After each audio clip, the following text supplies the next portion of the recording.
بسم اللہ الرحمن الرحیم صلو علی الحبیب صلی اللہ تعالی علیہ وسلم۔ مجان الادب کا آج تیسرا سبق ہے۔ علم اللہ، اللہ تعالیٰ کا علم۔ علم کی جمع آتی ہے علوم۔ آگے بیان کیا جا رہا ہے انہ تعالی عالم بکل معلوم، بے شک اللہ تعالیٰ ہر معلوم چیز کو جاننے والا ہے۔ انہ یہ حرف مشبہ بالفعل ہے، اس کا اسم ہو ضمیر منصوب متصل ہے۔ تعالی یہ فعل ماضی ہے اور یہ باب تفاعل سے ہے۔ باب تفاعل کی علامت تا کا زائد ہونا ہے۔ تعالی اصل میں تعالی یا تھا، متحرک ماقل فتح ہونے کی وجہ سے یا کو الف سے بدل دیا، تعالی ہو گیا۔ تعالی کا مادہ ہے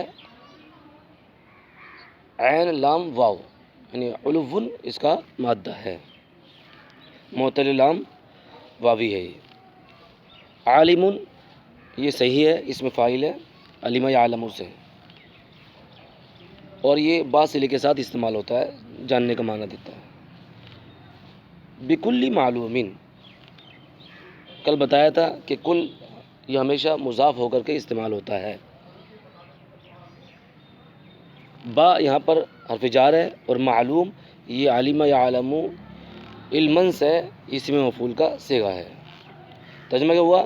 بے شک اللہ تعالیٰ ہر معلوم چیز کا جاننے والا ہے۔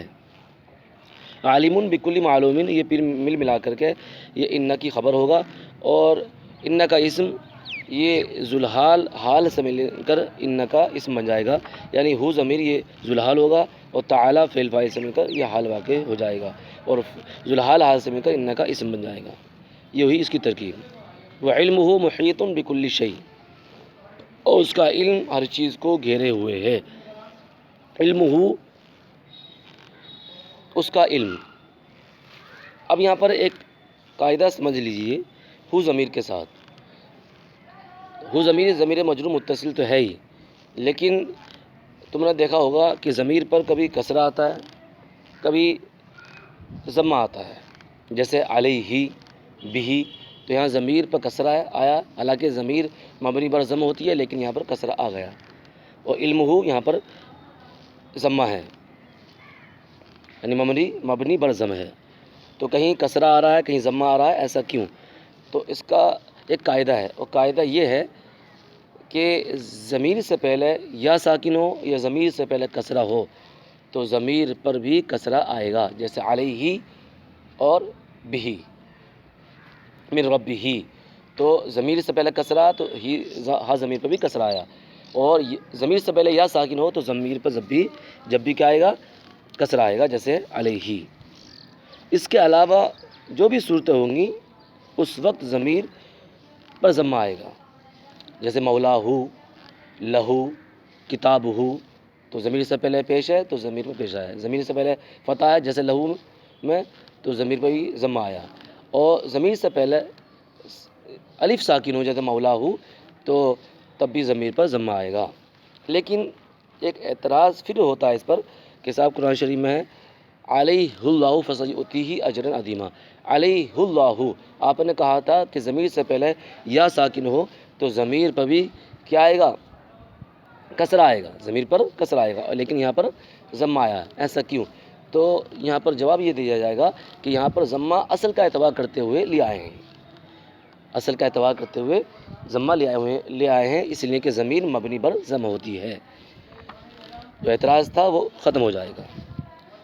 بہرحال وعلمہ، اور اس کا علم، یعنی اللہ تبارک و تعالیٰ کا علم۔ علمہ میں جو ہو ضمیر ہے یہ ضمیر اللہ کی طرف لوٹ رہی ہے۔ ضمیر کے مرجع کی تین قسمیں ہوتی ہیں، میں نے بارہا بتایا کہ ضمیر کے مرجع کی تین قسمیں ہوتی ہیں۔ ضمیر کا مرجع یا تو لفظاً ہوگا یا معنن ہوگا یا حکماً ہوگا، یہاں پر لفظاً ہے، اور وہ کیا ہے؟ لفظ اللہ۔ محیط بکل شیء،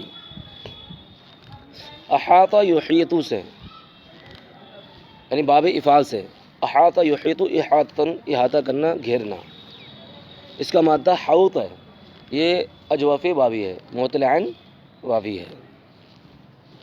بکل شیء، اور اس کا علم ہر چیز کو گھیرے ہوئے ہے، اس کا علم ہر چیز کا احاطہ کیے ہوئے ہے۔ محیط، احاطہ یحیط احاطۃ فهو محیط، یہ اسم فاعل کا صیغہ ہے۔ محیط اصل میں محوط تھا، مکرمن کے وزن پر، محوط۔ واو حرف ضعیف حرکت کبھی کو برداشت نہیں کرتا، لہذا اس کی حرکت نقل کر کے ما قبل حرف صحیح ساکن یعنی ہا کو دے دی۔ اب یا پر کسرہ، اس کے بعد واو، اور قاعدہ ہے کہ حرف علت اپنی ما قبل حرکت کے موافق ہو جاتا ہے، تو واو سے ما قبل کیا ہے؟ کسرہ ہے، تو کسرے کی وجہ سے واو یا ہو گیا، واو کو یا سے بدل دیا۔ وَلَيْسَ شَيْءٌ مِّنَ الْعُلَا إِلَى الثَّرَى،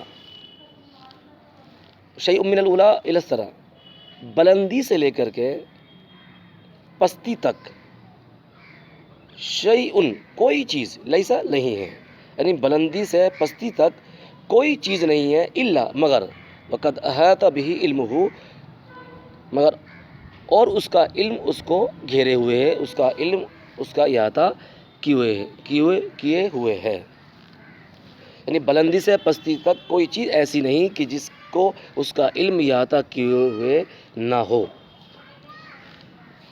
یہاں پر اللہ کے بعد واو ہے، تو واو یہ ملا رہا ہے پہلے والے جملے کو دوسرے والے جملے سے، وصل کا فائدہ دے رہا ہے۔ احاطہ کا فاعل علم ہے، اور بھی یہ اس کا ظرف علت ہوگا۔ اللہ یہ حرف استثناء مفرغ ہے۔ لأن الاشیاء بعلمہ ظہرت وبقدرتہ انتشرت۔ اب دلیل کیا ہے؟ لأن سے دلیل پیش کی جاتی ہے، لأن الاشیاء، اس لیے کہ اشیاء یعنی چیزیں بعلمہ ظہرت، اسی کے علم سے ظاہر ہوئی۔ ظہرت یہ صیغہ واحد مؤنث غائب ہے، اس میں ہیہ ضمیر ہے جو لوٹے گی اشیاء کی طرف۔ اشیاء جمع مکسر ہے، اور جمع مکسر واحد مؤنث کا حکم ہوتا ہے، اس لیے ظہرت صیغہ واحد لے کر آئے۔ وبقدرتہ، اور اسی قدرت سے انتشرت پھیلی ہوئی ہے۔ انتشرت، انتشر ینتشر انتشار، یہ باب افتعال سے ہے، مادہ اس کا نشر ہے، یہ صحیح ہے۔ ترجمہ کیا ہوا؟ لأن الاشیاء بعلمہ ظہرت، اس لیے کہ اشیاء اس کے علم سے ظاہر ہوئیں، وبقدرتہ انتشرت، اور اس کی قدرت سے پھیلیں۔ ظہرت اور انتشرت یہ صیغہ مؤنث کا ہے، یعنی ظہرت بھی صیغہ واحد مؤنث غائب ہے، اور انتشرت بھی صیغہ واحد مؤنث غائب ہے، اور یہاں فعل مؤنث لانا واجب ہے۔ کیوں؟ کیونکہ جب مؤنث کی ضمیر، جب فاعل مؤنث کی ضمیر ہو تو ایسی صورت میں فعل کو مؤنث لانا واجب ہوتا ہے، خواہ وہ مؤنث کی ضمیر مؤنث حقیقی کی طرف لوٹے یا مؤنث مانوی کی طرف لوٹے، تو ایسی صورت میں فعل کو مؤنث لانا واجب ہوتا ہے، تو ظہارت انتشرت میں صیغہ مؤنث لانا یہاں پر واجب ہے، اس لیے مؤنث لے کر آئے۔ وَإِنَّهُ تَعَالَى، بے شک اللہ تعالیٰ، یعلم، علم یعلم سے فعل مضارع ہے۔ فعل مضارع کی اعراب کی 4 قسمیں ہوتی ہیں۔ نمبر 1 صحیح مجرد الضمیر بارز مرفوع، نمبر 2 مفرد معطل واوی اور یائی، تیسری مفرد معطل الفی، اور چوتھی باثبات نون جمع بنون تثنیہ و نون صیغہ واحد مؤنث حاضر، یعنی جس میں تثنیہ کے نون، جمع کا نون اور واحد مؤنث حاضر کا نون آتا ہے، یہ چوتھی قسم میں شامل ہیں۔ اور یہ یعلم تو ہے، یہ پہلی قسم میں شامل ہے، یعنی صحیح مجرد الضمیر بارز مرفوع۔ اس کا جو اعراب ہوتا ہے حالت رفیع میں ضمے کے ساتھ ہوتا ہے، حالت نصبی میں فتح کے ساتھ ہوتا ہے، اور حالت جزمی میں سکون کے ساتھ ہوتا ہے، اور یہاں پر یہ حالت رفیع ہے۔ کیوں؟ اس لیے کہ یعلم یہ ناصب و جازم سے خالی ہے، اور جب ناصب و جازم سے خالی ہے تو حالت رفیع ہے۔ عدد رمال القفاری، عدد اس کا معنی آتا ہے عدد تعداد، اس کی جمع اعداد۔ رمال یہ رمل کی جمع معنی تھا ریت، قفار یہ قفر کی جمع معنی تھا چچل میدان۔ اس نسخے میں اس طریقے سے جیسے یہ سامنے موجود ہے یعلم عدد رمال القفاری، لیکن مجانی ادب کا جو دوسرا چھاپا ہے اس میں کئی طرح کی غلطیاں ہیں، لفظی کتابت کے اعتبار سے غلطیاں ہیں۔ تو وہاں پر کیا تھا؟ وہاں پر تھا یعلم عدد الرمالی والقفاری، یعنی رمال اور کفار کے بیچ میں واو عاطفہ تھا۔ اس صورت میں بھی ترجمہ صحیح ہو جائے گا اور اس صورت میں بھی ترجمہ صحیح ہو جائے گا۔ اس صورت میں ترجمہ ہوگا بے شک اللہ تعالیٰ جانتا ہے چٹل میدانوں کی ریتوں کی تعداد کو، چٹل میدان کی ریتوں کی تعداد کو اللہ تبارک و تعالیٰ جانتا ہے۔ اور یعلم عدد الرمالی والقفاری اس کا ترجمہ ہوگا بے شک اللہ تعالیٰ ریتوں کی تعداد کو جانتا ہے اور چٹل میدانوں کی تعداد کو جانتا ہے۔ وقطرات الامطاری، عدد رمال القفاری یہ پورا مل ملا کر کے یہ مفعول یہ معطوف علیہ بنے گا، اور وقطرات الامطاری یہ عدد رمال القفار پہ عطف ہے، یا یعلم پہ عطف ہے، نکالیں گے یعلم قطرات الامطاری، قطرات یہ قطرتن کی جمع ہے، اس کا معنی تھا قطرے، الامطار یہ مطر کی جمع ہے، یعنی بارش کے قطروں کو جانتا ہے، اور عدد پہ عطف کریں گے تو ہوگا عدد قطرات الامطاری بارش کے قطروں کی تعداد کو جانتا ہے، لیکن بہتر یہ ہے بارش کے قطروں کو جانتا ہے، یہاں پر تعداد کہنے کی ضرورت نہیں ہے۔ قطرات یہ ملحق بجمع مؤنث سالم ہے، اور ملحق بجمع مؤنث سالم کا اعراب وہی ہوتا ہے جو جمع مؤنث سالم کا اعراب ہوتا ہے، یعنی حالت رفیع میں ضمے کے ساتھ، حالت نصبی و جری میں کسرے کے ساتھ، اور یہاں پر حالت نصبی میں کیونکہ مفعول واقع ہو رہا ہے، اور حالت نصبی میں کس کے ساتھ ہے؟ کسرے کے ساتھ ہے۔ وورق الاشجاری یعنی یعلم ورق الاشجاری، اور درختوں کے پتوں کو جانتا ہے۔ ورق اس کی جمع آتی ہے اوراق، لیکن ورق یہاں پر اس میں جمع ہے، اس میں جمع وہ ہوتا ہے ما يدل علی معنی الجمعی، یعنی اس میں جمع وہ ہوتا ہے جو جمع کے معنی پر دلالت کرے لیکن وہ جمع نہ ہو، جیسے جیشن ہے، قومن ہے، حالانکہ قومن کی بھی جمع آتی ہے، جیوش آتی ہے، جیش کی جمع آتی ہے، جیش کی جمع جیوش، اور قوم کی جمع اقوام آتی ہے، تو اس میں جمع ہے۔ ایسی ورق کی جمع اوراق آتی ہے، لیکن یہاں پر اس میں جمع ہے، اس میں جمع کسے بولتے ہیں؟ جو جمع کے معنی پر دلالت کرے، اور یہاں جمع کے معنی پر دلالت کر رہا ہے۔ اشجار یہ شجر کی جمع ہے، معنی تھا درخت، اور درخت کے پتوں کو جانتا ہے اللہ تعالیٰ۔